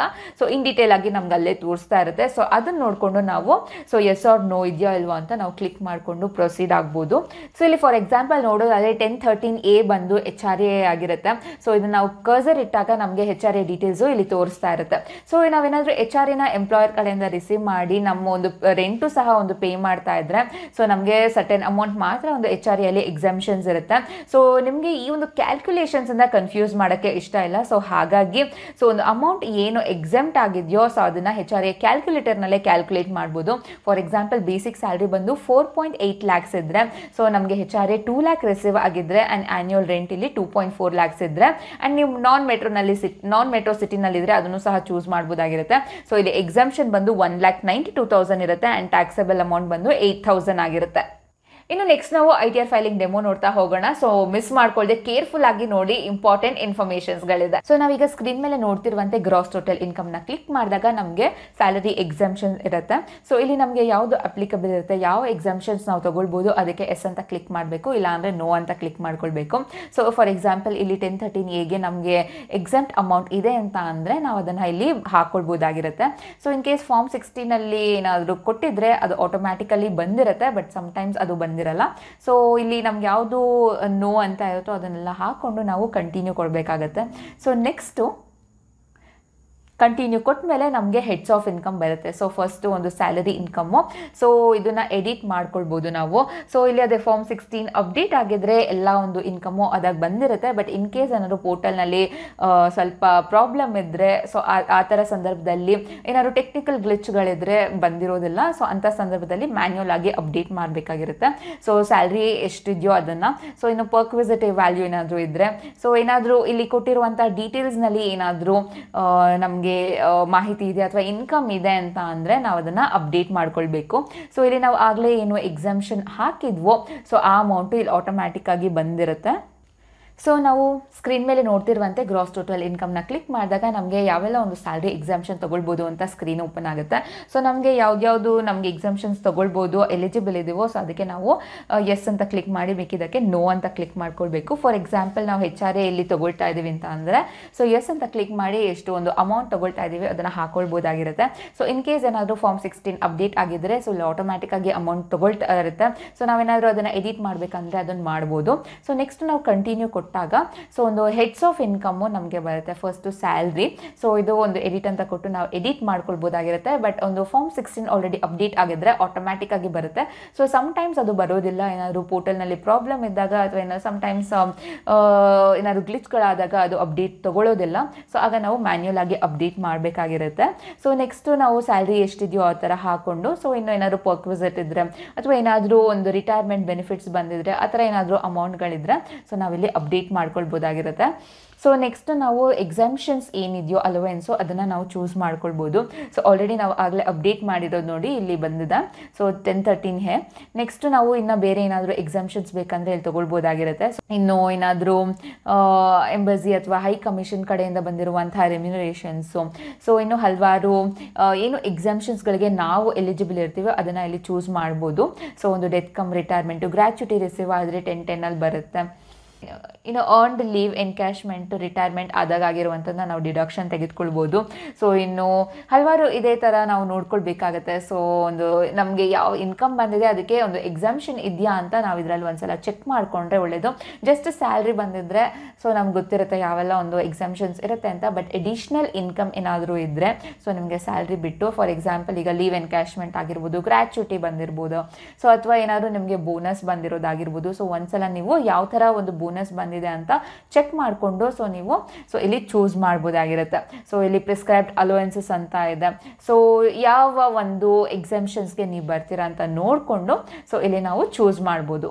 ಇನ್ನು ನೆಕ್ಸ್ಟ್ ಸ್ಟ್ಯಾಂಡರ್ಡ್ ಡಿಡಕ್ಷನ್ ಆಟೋಮ್ಯಾಟಿಕ್ ಆಗಿ ಅಪ್ಡೇಟ್ ಆಗಿರುತ್ತೆ. ಸೊ ನೆಕ್ಸ್ಟು ಇಲ್ಲಿ ಪ್ರೊಫೆಷನಲ್ ಟ್ಯಾಕ್ಸ್ ಬಂದು ಫಾರ್ಮ್ 16 ಇಲ್ಲಿ ತೊಗೊಂಡಿದ್ರೆ ಆಟೋಮ್ಯಾಟಿಕ್ ಅಪ್ಡೇಟ್ಸು ಸೊ ಅದು ಕೂಡ ಬಂದಿರುತ್ತೆ. ಇಲ್ಲ ಅಂತಂದರೆ ನೀವು ಮ್ಯಾನ್ಯುಯಲ್ ಆಗಿ ಅಪ್ಡೇಟ್ ಮಾಡಬೇಕಾಗಿರುತ್ತೆ. ಸೊ ಈ ಒಂದು ಡೀಟೇಲ್ಸು ಕರೆಕ್ಟಾಗಿ ಇದೆಯಾ ಇಲ್ವಾ ಅಂತ ನೋಡಿಕೊಂಡು ನಾವು ಸೇವ್ ಮಾಡಿದ್ರೆ ಸೊ ಅದು ನೆಕ್ಸ್ಟ್ ಹೆಡ್ ಆಫ್ ಇನ್ಕಮ್ ಹೋಗುತ್ತೆ. So that is income from house property. So ಇಲ್ಲಿ ನಾವು ನಮ್ಮ ಪ್ರಾಪರ್ಟಿ ಯಾವುದು ಅಂತ ನಾವು ಚೂಸ್ ಮಾಡಬೇಕಾಗಿರುತ್ತೆ. ಸೆಲ್ಫ್ ಆಕ್ಯುಪೈಡಾ, ಸೊ ಒಂದು ಲೆಟ್ಔಟ್ ಪ್ರಾಪರ್ಟಿನ ಅಂತಲ್ಲ. ಸೊ ಸೆಲ್ಫ್ ಆಕ್ಯುಪೈಡ್ ಅಂದರೆ ನಾವೇ ಆ ಮನೇಲಿರೋದು. ಸೊ ಲೆಟ್ಔಟ್ ಅಂತ ಅಂದರೆ ಸೊ ಬೇರೆಯವ್ರಿಗೆ ನಾವು ರೆಂಟ್ ಕೊಟ್ಟಿದ್ದೀವಿ ಅಂತ. ಸೊ ಇಲ್ಲಿ ಒಂದು ಸೆಲ್ಫ್ ಆಕ್ಯುಪೈಡ್ ಪ್ರಾಪರ್ಟಿ ಅಂತ ಅಂದರೆ ನಾವು ಅದನ್ನು ಚೂಸ್ ಮಾಡಬೇಕಾಗುತ್ತೆ. ಸೊ ಒಂದು ಹೌಸಿಂಗ್ ಲೋನ್ ಇಂಟ್ರೆಸ್ಟ್ ಏನಾದರೂ ಇದ್ದರೆ ನಾವು ಅದನ್ನು ಅಪ್ಡೇಟ್ ಮಾಡ್ಕೊಳ್ಬೋದು. ಸೊ ಇನ್ ಕೇಸ್ ಏನಾದರೂ ನಮಗೆ ಪ್ರಿವಿಯಸ್ ಇಯರ್ಸ್ದು ಒಂದು ಅರಿಯರ್ ಏನಾದರೂ ಈ ಒಂದು ಕರೆಂಟ್ ಇಯರ್ನಲ್ಲಿ ನಮಗೆ ಸಿಕ್ಕಿದ್ರೆ ಅದರ ಒಂದು 70% ನಾವಲ್ಲಿ ಅಪ್ಡೇಟ್ ಮಾಡ್ಕೊಳ್ಬೋದಾಗಿರುತ್ತೆ. ಇನ್ನು ನೆಕ್ಸ್ಟ್ ನಾವು ಒಂದು ಲೆಟ್ಔಟ್ ಪ್ರಾಪರ್ಟಿ ಏನಾದರೂ ಆಗಿದ್ರೆ ಅಲ್ಲಿ ನಾವು ರೆಂಟ್ ಎಷ್ಟು ರಿಸೀವ್ ಆಗಿದೆ ಅಂತ ತೋರಿಸ್ಕೊಳ್ಬೇಕಾಗಿರುತ್ತೆ. ಇನ್ನು ಮುನ್ಸಿಪಾಲಿಟಿ ಟ್ಯಾಕ್ಸ್ ನಾವು ಎಷ್ಟು ಒಂದು ಮುನ್ಸಿಪಲ್ ಅಥಾರಿಟೀಸ್ಗೆ ಪೇ ಮಾಡ್ತಾ ಇದ್ದೀವಿ, ಸೊ ಜೊತೆಗೆ ಒಂದು ಇಂಟ್ರೆಸ್ಟ್ ಎಷ್ಟು ಒಂದು ಲೋನ್ಗೆ ಪೇ ಮಾಡ್ತಿದ್ದೀವಿ, ಪ್ಲಸ್ 70% ಅರಿಯರ್ ರೆಂಟ್ ಏನಾದರೂ ರಿಸೀವ್ ಮಾಡಿದೀವ ಅಂತ ನಾವಲ್ಲಿ ತೋರಿಸ್ಬೇಕಾಗಿರುತ್ತೆ. ಸೊ ನಿಮ್ಗೇನಾದರೂ ಓನ್ ಹೌಸ್ ಇಲ್ಲ ಅಂತ ಅಂದರೆ ಈ ಒಂದು ಪ್ರೊಸೀಜರ್ನ ಸ್ಕಿಪ್ ಮಾಡ್ಬೋದಾಗಿರುತ್ತೆ. ಇನ್ನು ನೆಕ್ಸ್ಟ್ ನಾವು ಇದನ್ನು ಸೇವ್ ಮಾಡಿದ್ಮೇಲೆ ನಮಗೆ ಒಂದು income from other source tab open ಆಗುತ್ತೆ. ಸೊ ಇಲ್ಲಿ ಇನ್ನು ಇದಾದ್ಮೇಲೆ ನೆಕ್ಸ್ಟ್ ಸೆಕ್ಷನ್ ಬಂದು income from other source IFOS. So ಇಲ್ಲಿ ನಾವು ಒಂದು ಏನೆಲ್ಲ ಅದರ್ ಸೋರ್ಸಿಂದ ಇನ್ಕಮ್ ಬಂದಿದೆಯೋ ಅದನ್ನು ಅಪ್ಡೇಟ್ ಮಾಡಬೇಕಾಗಿರುತ್ತೆ. ಸೊ 26AS ಹಾಗೂ ಆನ್ಯುವಲ್ ಇನ್ಫಾರ್ಮೇಷನ್ ಸ್ಟೇಟ್ಮೆಂಟ್ನಲ್ಲಿ ಏನೆಲ್ಲ ಇದೆಯೋ ಅದನ್ನೆಲ್ಲ ಇಲ್ಲಿ ಕಂಪಲ್ಸರಿಯಾಗಿ ಇನ್ಕ್ಲೂಡ್ ಮಾಡಬೇಕು. ಸೊ ಏನೋ ಒಂದು ಸೇವಿಂಗ್ಸ್ ಅಕೌಂಟಿಂದ ಇಂಟ್ರೆಸ್ಟ್ ಬಂದಿದ್ರೆ ಅಥವಾ ಒಂದು ಇನ್ಕಮ್ ಟ್ಯಾಕ್ಸ್ ರೀಫಂಡ್ಗೆ ಇಂಟ್ರೆಸ್ಟ್ ಬಂದಿದ್ರೆ, ಸೊ ಡೆಪಾಸಿಟ್ ಮೇಲೆ ಇಂಟ್ರೆಸ್ಟ್ ಬಂದಿದ್ರೆ, ಸೊ ಇನ್ನು ಒಂದು ಪ್ರಾವಿಡೆಂಟ್ ಫಂಡ್ ಕಾಂಟ್ರಿಬ್ಯೂಷನ್ಸ್ ಮೇಲೆ ಇಂಟ್ರೆಸ್ಟ್ ಬಂದಿದ್ರೆ ಅದೆಲ್ಲ ಇಲ್ಲಿ IFOS ನಲ್ಲಿ ಬರುತ್ತೆ. ಸೊ ಇನ್ನು ಫ್ಯಾಮಿಲಿ ಪೆನ್ಷನ್ನು, ಇನ್ಕಮ್ಮು, ಸೊ ಇನ್ನೇನಾದರೂ ಡಿವಿಡೆಂಡ್ಸ್ಗಳಿದ್ರೆ ಅದೇ ಇಲ್ಲಿ ಬರುತ್ತೆ. ಸೊ ಇದನ್ನೆಲ್ಲ ನಾವು ಅಪ್ಡೇಟ್ ಮಾಡಿಕೊಂಡು ನಮ್ಮ ಒಂದು 26AS ಹಾಗೂ ಸೊ ಆನ್ಯುವಲ್ ಇನ್ಫಾರ್ಮೇಷನ್ ಸ್ಟೇಟ್ಮೆಂಟ್ನಲ್ಲಿ ಏನಿದೆಯೋ ಅದನ್ನು ಮ್ಯಾಚ್ ಮಾಡ್ಕೊಳ್ಬೇಕಾಗುತ್ತೆ. ಡೀಟೇಲ್ಸ್ ಎಲ್ಲ ಹಾಕಿ ನಾವು ಕನ್ಫರ್ಮ್ ಅಂತ ಕೊಟ್ಟ ಮೇಲೆ ಸೊ ನಮಗೆ ಡಿಡಕ್ಷನ್ಸ್ ಪಾರ್ಟಿಗೆ ಹೋಗುತ್ತೆ. ಸೊ ಇಲ್ಲಿ ನಾವು ಯಾವೆಲ್ಲ ನಮಗೆ ಡಿಡಕ್ಷನ್ಸ್ ಅಪ್ಲಿಕೇಬಲ್ ಇದೆ ಅದಕ್ಕೆಲ್ಲ ನಾವು ಎಸ್ ಅಂತ ಕೊಟ್ಟು ನಮ್ಮ ಡೀಟೇಲ್ಸ್ನ ಹಾಕ್ಬೋದು. ಸೊ ನಮಗೆ ಅಪ್ಲಿಕೇಬಲ್ ಇಲ್ಲ ಅಂತ ಅಂದರೆ ನೋ ಅಂತ ಹಾಕಬೇಕಾಗಿರುತ್ತೆ. ಸೊ ನಮಗೆ ಅದು ಯಾವ ಸೆಕ್ಷನ್ ಏನು ಅಂತ ಗೊತ್ತಾಗ್ತಿಲ್ಲ ಅಂತ ಅಂದರೆ ನಾವು ಅದರಲ್ಲಿ ಎಕ್ಸ್ಪ್ಲನೇಷನ್ಸ್ ಕೊಟ್ಟಿರ್ತಾರೆ, ಸೊ ಅದನ್ನು ನಾವು ನೋಡ್ಕೊಳ್ಬೋದು. ಸೊ ಇನ್ನು ನೆಕ್ಸ್ಟ್ ನಾವು ಆಗಲೇ ಎಕ್ಸ್ಪ್ಲೇನ್ ಮಾಡ್ದಂಗೆ ETD ಆಗಿರ್ಬೋದು, ಸೊ ಮೆಡಿಕಲ್ ಎಕ್ಸ್ಪೆಂಡಿಚರು, ಇನ್ನು ಮೆಡಿಕ್ಲೇಮ್ ಇನ್ಶೂರೆನ್ಸ್ ಪ್ರೀಮಿಯಂ ಪೇ ಮಾಡಿದರೆ ಸೊ ಅದಕ್ಕೆಲ್ಲ ನಾವು ಡೀಟೇಲ್ಸ್ನ ಇಲ್ಲಿ ಫಿಲ್ ಮಾಡ್ಕೊಳ್ಬೋದಾಗಿರುತ್ತೆ. ಸೊ ಯಾವುದೆಲ್ಲ ಅಪ್ಲಿಕೇಬಲ್ ಇದೆ ಅದಕ್ಕೆ ಮಾತ್ರ ಎಸ್ ಅಂತ ತಗೊಂಡು ಡೀಟೇಲ್ಸ್ ಹಾಕೊಳ್ಬೋದು. ಸೊ ಇನ್ ಕೇಸ್ ಏನಾದ್ರು ನೀವು ಫಾರ್ಮ್ 16 ಆಲ್ರೆಡಿ ಡೀಟೇಲ್ಸ್ನ ಕೊಟ್ಟಿದ್ರೆ ಸೊ ಅದು ಆಟೋಮ್ಯಾಟಿಕ್ ಆಗಿ ಫಿಲ್ ಆಗಿರುತ್ತೆ. But sometimes portal issues ಏನಾದರೂ ಇದ್ದರೆ ಸೊ ಅದು ಫಿಲ್ ಆಗಿರಲ್ಲ. ಸೊ ಅವಾಗ ನಾವು ಮ್ಯಾನ್ಯುಯಲ್ ಆಗಿ ಫಿಲ್ ಮಾಡಬೇಕಾಗುತ್ತೆ, ಆಟೋಮ್ಯಾಟಿಕ್ ಆಗಿ ಫಿಲ್ ಆಗಿರೋದಿಲ್ಲ. ಸೊ ಆಟೋಮ್ಯಾಟಿಕ್ ಆಗಿ ಫಿಲ್ ಆಗಿದ್ರು ಅದನ್ನು ನಾವು ಎಡಿಟ್ ಸಹ ಮಾಡ್ಕೊಳ್ಬೋದಾಗಿರುತ್ತೆ ಇನ್ ಕೇಸ್ ಏನಾದರೂ ಆ ಇನ್ಫಾರ್ಮೇಷನ್ ಕರೆಕ್ಟ್ ಇಲ್ಲ ಅಂತ ಅಂದರೆ. ಸೊ ಇದನ್ನು ನಾವು ಅಪ್ಡೇಟ್ ಮಾಡಿಕೊಂಡು ಕಂಟಿನ್ಯೂ ಅಂತ ಕೊಟ್ಟಾಗ ಸೊ ನೆಕ್ಸ್ಟ್ ಪೇಜ್ ಬಂದು ನಾವು ಅಪ್ಡೇಟ್ ಮಾಡಿರೋ ಡೀಟೇಲ್ಸು ಕರೆಕ್ಟಾಗಿದೆಯಾ ಇಲ್ವಾ ಅಂತ ಇನ್ನೊಂದು ಸಲ ಕೇಳುತ್ತೆ. ಸೊ ಇವನ್ ನಾವು ಅಲ್ಲಿ ಒಂದು ಇನ್ಕರೆಕ್ಟ್ ಡೀಟೇಲ್ಸ್ ಹಾಕಿದ್ರೂ ಸಹ ಇಲ್ಲಿ ನಾವು ಬಂದು ಎಡಿಟ್ ಮಾಡ್ಕೊಳ್ಬೋದು. ಸೊ ಅಥವಾ ಏನಾದರೂ ಒಂದು ಡೀಟೇಲ್ಸ್ ಆ್ಯಡ್ ಮಾಡ್ಕೊಳ್ಬೇಕು ಅಂದರೂ ಸಹ ನಾವು ಮಾಡ್ಕೊಳ್ಬೋದಾಗಿರುತ್ತೆ. ಸೊ ಇದನ್ನೆಲ್ಲ ನಾವು ಕರೆಕ್ಟಾಗಿದೆಯಾ ಅಂತ ನೋಡಿಬಿಟ್ಟು ಮತ್ತೆ ಸೊ ಟೋಟಲ್ ಡಿಡಕ್ಷನ್ಸ್ ಎಷ್ಟು ಅಂತ ತೋರಿಸುತ್ತೆ. ಸೊ ನಾವು ಡಿಡಕ್ಷನ್ಸ್ ಕನ್ಫರ್ಮ್ ಆದಮೇಲೆ ನಾವು ಕನ್ಫರ್ಮ್ ಅಂತ ಕೊಟ್ಟಾಗ ಸೊ ನೆಕ್ಸ್ಟ್ ಬಂದು ಟ್ಯಾಕ್ಸ್ ಪೇಯ್ಡ್ ನಮಗೆ ಒಂದು ಸಮರಿಯಲ್ಲಿರುತ್ತೆ. ಸೊ ನಾವು ಅದನ್ನು ಕ್ಲಿಕ್ ಮಾಡಿದ್ರೆ ನಾವು ಆಲ್ರೆಡಿ ಎಷ್ಟು ಒಂದು ಟ್ಯಾಕ್ಸ್ ಪೇ ಮಾಡಿದ್ದೀವಿ ಸೊ ಅದು ತೋರಿಸ್ತಾ ಇರುತ್ತೆ. ಅಂದರೆ TDS ಮೂಲಕ ಆಗಿರ್ಬೋದು ಅಥವಾ ಸೊ TDS ಅಂದರೆ TDSನಲ್ಲಿ ಸ್ಯಾಲರಿನಲ್ಲಿ ಎಷ್ಟು TDS ಡಿಡಕ್ಟ್ ಆಗಿದೆ, ಇನ್ನು ಅದರ್ ದೆನ್ ಸ್ಯಾಲರಿ ಎಷ್ಟು TDS ಡಿಡಕ್ಟ್ ಆಗಿದೆ ಅಂತ ತೋರಿಸ್ಬೋದು. ಸೊ ನೆಕ್ಸ್ಟು ಎಲ್ಲಿಂದ ಎಷ್ಟು ಒಂದು ಟ್ಯಾಕ್ಸ್ ಡಿಡಕ್ಟ್ ಆಗಿದೆ ಅಂತ ನಮಗಿಲ್ಲಿ ಗೊತ್ತಾಗುತ್ತೆ, ಆ್ಯಕ್ಚುಲಿ ಟ್ಯಾಕ್ಸ್ ಎಷ್ಟು ಹೋಗಿದೆ ಅಂತ. ಸೊ ಇನ್ ಕೇಸ್ ಏನಾದರೂ ಇಲ್ಲಿ ರಿಫ್ಲೆಕ್ಟ್ ಆಗ್ತಿಲ್ಲ ಅಂತಂದರೆ ನಾವೇ ಒಂದು ಟ್ಯಾನ್ನ ಅಪ್ಡೇಟ್ ಮಾಡಿ ಸೊ ಎಷ್ಟು ಒಂದು ಡಿಡಕ್ಟ್ ಆಗಿದೆ ಅಂತ ಅಮೌಂಟ್ ಅಪ್ಡೇಟ್ ಮಾಡ್ಬೋದಾಗಿರುತ್ತೆ. ಸೊ ಯಾರು ಡಿಡಕ್ಟ್ ಮಾಡಿದ್ದಾರೆ ಅಂತಲೂ ಅಪ್ಡೇಟ್ ಮಾಡಬೇಕಾಗಿರುತ್ತೆ. ಸೊ ಅದನ್ನು ಅಪ್ಡೇಟ್ ಮಾಡಿದ್ಮೇಲೆ ಸೊ ನಮಗೆ ಏನಾದರೂ ಒಂದು TCS ಡಿಡಕ್ಟ್ ಆಗಿದ್ರೂ ಇಲ್ಲಿ ರಿಫ್ಲೆಕ್ಟ್ ಆಗ್ತಿರುತ್ತೆ. So and advance tax pay ಮಾಡಿದರೂ ಸಹ ಇಲ್ಲಿ ರಿಫ್ಲೆಕ್ಟ್ ಆಗ್ತಿರುತ್ತೆ. ಸೊ ಅಡ್ವಾನ್ಸ್ ಟ್ಯಾಕ್ಸ್ ನಾವು ಪೇ ಮಾಡಿದರೆ ಇಲ್ಲಿ ನಮ್ಮ BSR ಕೋಡ್ ಏನಿರುತ್ತೋ ನಾವು ಪೇ ಮಾಡಿರೋ ಚಲನ್ನಲ್ಲಿರುತ್ತೆ. ಸೊ ಅದರ ಸೀರಿಯಲ್ ನಂಬರು ಹಾಗೂ ಯಾವತ್ತು ನಾವು ಅದನ್ನು ಡೆಪಾಸಿಟ್ ಮಾಡಿದ್ರಿ ಅಂತ ನಾವು ಡೀಟೇಲ್ಸ್ನ ಅಪ್ಡೇಟ್ ಮಾಡಬೇಕಾಗಿರುತ್ತೆ. ಸೊ ಅಪ್ಡೇಟ್ ಮಾಡಿಬಿಟ್ಟು ಇಲ್ಲಿ ಆ್ಯಡ್ ಅಂತ ಕ್ಲಿಕ್ ಮಾಡಿದರೆ ಸೊ ನಾವೇನು ಡೀಟೇಲ್ಸ್ ಅಪ್ಡೇಟ್ ಮಾಡಿರ್ತೀವಿ ಅದು ಸೊ ಒಂದು ಟ್ಯಾಕ್ಸ್ ಪೇಯ್ಡ್ ಏನೋ ಒಂದು ಸಮರಿ ಇರುತ್ತೋ ಅದರಲ್ಲಿ ಆ್ಯಡ್ ಆಗಿರುತ್ತೆ. ಇನ್ನು ನೆಕ್ಸ್ಟ್ ನಾವು ಅದನ್ನು ಕನ್ಫರ್ಮ್ ಅಂತ ಕೊಟ್ಟ ಮೇಲೆ ಟೋಟಲ್ ಟ್ಯಾಕ್ಸ್ ಲಯಬಿಲಿಟಿ ತೋರಿಸುತ್ತೆ.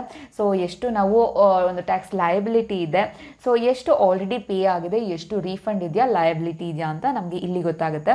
ಸೊ ನಾವು ಎಷ್ಟು ಒಂದು ಇನ್ಕಮ್ ಅಪ್ಡೇಟ್ ಮಾಡಿರ್ತೀವೋ ಇಲ್ಲಿ ನಾವು ಸೊ ಒಂದು ಕಂಪ್ಯೂಟೇಷನ್ ಆಫ್ ಇನ್ಕಮ್ಮು ಇದರಲ್ಲಿ ಕ್ಯಾಲ್ಕುಲೇಟ್ ಮಾಡಿರುತ್ತೆ. ಗ್ರಾಸ್ ಟೋಟಲ್ ಇನ್ಕಮ್ ನಾವು ಏನು ಫಸ್ಟ್ ಅಪ್ಡೇಟ್ ಮಾಡಿರ್ತೀವೋ ಅದು ತೊಗೊಂಡಿರುತ್ತೆ. ಆ್ಯಂಡ್ ನೆಕ್ಸ್ಟ್ ನಾವೇನು ಡಿಡಕ್ಷನ್ಸ್ ಅಪ್ಡೇಟ್ ಮಾಡಿರೋ ತೊಗೊಂಡು ಟೋಟಲ್ ಒಂದು ಇನ್ಕಮ್ ತೋರಿಸುತ್ತೆ. ಇನ್ನು ಕಂಪ್ಯೂಟೇಷನ್ ಆಫ್ ಟ್ಯಾಕ್ಸ್ನಲ್ಲಿ ಸೊ ಎಷ್ಟು ಒಂದು ಟ್ಯಾಕ್ಸ್ ಬರುತ್ತೆ, ಸೊ ರಿಬೇಟು ಎಷ್ಟು ತೊಗೊಂಡಿದೆ, 87A ರಿಬೇಟ್ ಎಷ್ಟು ತೊಗೊಂಡಿದೆ, ಸೊ ಟ್ಯಾಕ್ಸ್ ಪೇಯಬಲ್ಲು ಎಷ್ಟಿದೆ ಒಂದು ಆಫ್ಟರ್ ರಿಬೇಟ್ ಅಂತ ತೋರಿಸುತ್ತೆ. ಸೊ ಇದಾದಮೇಲೆ ಸೊ ಇವಾಗ ನಾವು ಸಮರಿಯನ್ನು ನೋಡ್ತಾ ಇದ್ದೀವಿ. ಸೊ ಎಷ್ಟು ನಾವು ಇನ್ಕಮ್ನ ತೋರಿಸಿದೀವಿ, ಎಷ್ಟು ಡಿಡಕ್ಷನ್ಸ್ ತೋರಿಸಿದೀವಿ, ಎಷ್ಟು ಒಂದು ಇಂಟ್ರೆಸ್ಟ್ ಇದೆ, ಎಷ್ಟು ಟ್ಯಾಕ್ಸ್ ಪೇಯಬಲ್ ಇದೆ, ಎಷ್ಟು ರೀಫಂಡ್ ಇದೆಯಾ ಅಂತ ತೋರಿಸ್ತಾ ಇದೆ. ಸೊ ಇನ್ನು ನೆಕ್ಸ್ಟ್ ನಾವು ಪ್ರಿವ್ಯೂ ರಿಟರ್ನ್ನ ಕೊಡ್ತಾ ಇದ್ವಿ. ಸೊ ನಾವು ಇಲ್ಲಿ ಲೆಸ್ ಅಮೌಂಟ್ ತೊಗೊಂಡಿರೋದ್ರಿಂದ ನಮ್ಮ ಒಂದು ಟ್ಯಾಕ್ಸ್ ಬಂದು ನಿಲ್ಲಾಗಿದೆ. ಸೊ ಇನ್ ಕೇಸ್ ಏನಾದ್ರು ಟ್ಯಾಕ್ಸ್ ಪೇಯಬಲ್ ಇತ್ತು ಅಂತ ಅಂದರೆ ಸೊ ಪೇ ನಾವು ಅಂತ ಬರುತ್ತೆ. ಸೊ ನಾವು ಅದನ್ನು ಕ್ಲಿಕ್ ಮಾಡಿಬಿಟ್ಟು ನಮ್ಮ ಬ್ಯಾಂಕ್ ಅಕೌಂಟ್ ಸೆಲೆಕ್ಟ್ ಮಾಡಿ ಸೊ ನಾವಿಲ್ಲಿ NSDL ವೆಬ್ಸೈಟ್ನಲ್ಲಿ ಒಂದು ಟ್ಯಾಕ್ಸನ್ನ ಪೇ ಮಾಡಬೇಕಾಗಿರುತ್ತೆ. ಸೊ ಇನ್ನು ನೆಕ್ಸ್ಟ್ ನಾವು ಪ್ರಿವ್ಯೂ ರಿಟರ್ನ್ ಅಂತ ಕೊಟ್ಟಾಗ ಪ್ರೊಸೀಡ್ ವೆರಿಫಿಕೇಶನ್ ಅಂತ ಕೊಟ್ಟ ಮೇಲೆ ಸೊ ಅಲ್ಲಿ ಯಾವುದೇ ರೀತಿಯ ಒಂದು ಎರರ್ಸ್ ಇಲ್ಲ ರಿಟರ್ನ್ಸ್ ಅಲ್ಲಿ ಅಂತ ಅಂದರೆ ಸೊ ವೆರಿಫೈ ಅಂಡ್ ಸಬ್ಮಿಟ್ನ ನಾವು ಮಾಡ್ಬೋದಾಗಿರುತ್ತೆ. ಸೊ ಪ್ರೊಸೀಡ್ ವೆರಿಫಿಕೇಶನ್ ಅಂತ ಕೊಟ್ಟಾಗ ನಮಗೆ ಈ ರೀತಿಯ 3 ಆಪ್ಷನ್ಗಳು ಬರುತ್ತೆ. ಸೊ ನಾವು ಇ ವೆರಿಫೈ ನೌ ಅಂತ ಕ್ಲಿಕ್ ಮಾಡಿದ್ರೆ ನಮಗೆ ಈ ರೀತಿಯ ಆಪ್ಷನ್ಗಳು ಬರುತ್ತೆ. ಸೊ ಮೊದಲನೇದು ನಾವು ಆಧಾರ್ ಲಿಂಕ್ಡ್ ಮೊಬೈಲ್ ನಂಬರ್ ಏನಿರುತ್ತೋ ಸೊ ಅದರಿಂದ ನಾವು OTP ಜನರೇಟ್ ಮಾಡ್ಬೋದು. ಇಲ್ಲ ಅಂತ ಅಂದ್ರೆ DSA ಇಂದ ಕೂಡ ಅಂದ್ರೆ ಡಿಜಿಟಲ್ ಸಿಗ್ನೇಚರ್ ಸರ್ಟಿಫಿಕೇಟ್ ಇಂದ ನಾವು OTP ಜನರೇಟ್ ಮಾಡ್ಬೋದು. ಸೊ ಇಲ್ಲ ಅಂತ ಅಂದ್ರೆ ನಾವು ಒಂದು ನೆಟ್ ಬ್ಯಾಂಕಿಂಗ್ ಮುಖಾಂತರನೂ ಮಾಡ್ಬೋದಾಗಿರುತ್ತೆ ಅಥವಾ ಒಂದು ಬ್ಯಾಂಕ್ ಡೀಟೇಲ್ಸ್ ಇಂದಾನು ಮಾಡ್ಬೋದು. ಸೊ ಇನ್ನು ಡಿಮ್ಯಾಟ್ ಅಕೌಂಟ್ ಇಂದಾನು ಮಾಡ್ಬೋದಾಗಿರುತ್ತೆ. ಸೊ ಇನ್ ಕೇಸ್ ನಾವೇನಾದ್ರೂ EVC ಜನರೇಟ್ ಆಗಿ ಸೊ ಇನ್ನು ಅಪ್ಡೇಟ್ ಮಾಡಿಲ್ಲ ಅಥವಾ ಒಂದು OTP ಬಂದು ನಾವಿನ್ನ ಒಂದು ಫಿಲ್ ಮಾಡಿಲ್ಲ ಅಂತಂದ್ರೆ ಇಲ್ಲಿ ಕೆಳಗಡೆ ಇರುವಂತಹ ಆಪ್ಷನ್ ನಾವು ಚೂಸ್ ಮಾಡಿಬಿಟ್ಟು ಸೊ ನಾವು ಒಂದು ಫೈಲ್ ಮಾಡ್ಬೋದಾಗಿರುತ್ತೆ. ಸೊ ಈ ರೀತಿ ನಾವು ಆಧಾರ್ ಲಿಂಕ್ಡ್ ಮೊಬೈಲ್ ನಂಬರ್ಗೆ ನಾವು OTP ನ ಕೇಳಿದ್ರೆ ಸೊ ಇಲ್ಲಿ ನಮಗೆ ಈ ರೀತಿಯ ಒಂದು ಚೆಕ್ ಬಾಕ್ಸ್ ಬರುತ್ತೆ. ಸೊ ಜನರೇಟ್ ಆಧಾರ್ OTP ಅಂತ. ಸೊ ನಾವು ಇದನ್ನ ಕ್ಲಿಕ್ ಮಾಡಿದಾಗ ನಮಗೆ ನಮ್ಮ ಫೋನ್ಗೆ OTP ಬರುತ್ತೆ. ನಿಮ್ಮ ಫೋನ್ಗೆ OTP ಏನು ಬಂದಿರುತ್ತೋ ಅದನ್ನು ಹಾಕಿ ಒಂದು ಸಬ್ಮಿಟ್ ಮಾಡಿದ್ರೆ ನಿಮ್ಮ ITR ಫೈಲಿಂಗು ಇಲ್ಲಿಗೆ ಕಂಪ್ಲೀಟ್ ಆಗುತ್ತೆ. ಸೊ ನಮ್ಗೆ ಗೊತ್ತು ಈ ಒಂದು ವಿಡಿಯೋ ತುಂಬಾನೇ ದೊಡ್ಡದಾಗಿದೆ, ಬಟ್ ನೀವು ಸ್ಟಾರ್ಟಿಂಗ್ ಇಂದ ಕೊನೆವರೆಗೂ ನೋಡಿದ್ರೆ ನಿಮ್ಮ ಮನಿ ಏನು ನೀವು CA ಅಥವಾ ಒಂದು ಟ್ಯಾಕ್ಸ್ ಪ್ರಾಕ್ಟಿಷನರ್ಸ್ಗೆ ಪೇ ಮಾಡ್ತೀರಾ ಅದನ್ನ ಸೇವ್ ಮಾಡ್ಬೋದಾಗಿರುತ್ತೆ. ಸೊ ಇನ್ನು ಯಾರು ಗ್ರೂ ಕನ್ನಡ ಯೂಟ್ಯೂಬ್ ಚಾನಲ್ಗೆ ಸಬ್ಸ್ಕ್ರೈಬ್ ಮಾಡಿಲ್ಲ ಸಬ್ಸ್ಕ್ರೈಬ್ ಮಾಡಿ ಹಾಗೂ ಬೆಲ್ ಐಕನ್ ಕ್ಲಿಕ್ ಮಾಡಿ. ಸೊ ಮಿಸ್ ಮಾಡ್ಕೊಳ್ದೆ ನಮ್ಮ ವಿಡಿಯೋಸ್ನ ರೆಗ್ಯುಲರ್ ಆಗಿ ನೋಡ್ಬೋದು. ಅಂಡ್ ಇನ್ನ ಈ ವಿಡಿಯೋಗೆ ಯಾರು ಲೈಕ್ ಮಾಡಿಲ್ಲ ಲೈಕ್ ಮಾಡಿ. ಅಂಡ್ ಯಾರು ನಿಮ್ಮ ಫ್ರೆಂಡ್ಸ್ ಇದಾರೋ ಸ್ಯಾಲರಿಡ್ ಎಂಪ್ಲಾಯೀಸ್ ಇದಾರೋ ಸೊ ನಿಮ್ಗೆ ಗೊತ್ತಿರೋರಿಗೆ ಈ ವಿಡಿಯೋನ ಶೇರ್ ಮಾಡಿ, ಅವ್ರಿಗೆ ಹೆಲ್ಪ್ ಆಗುತ್ತೆ. Thank you so much. Bye.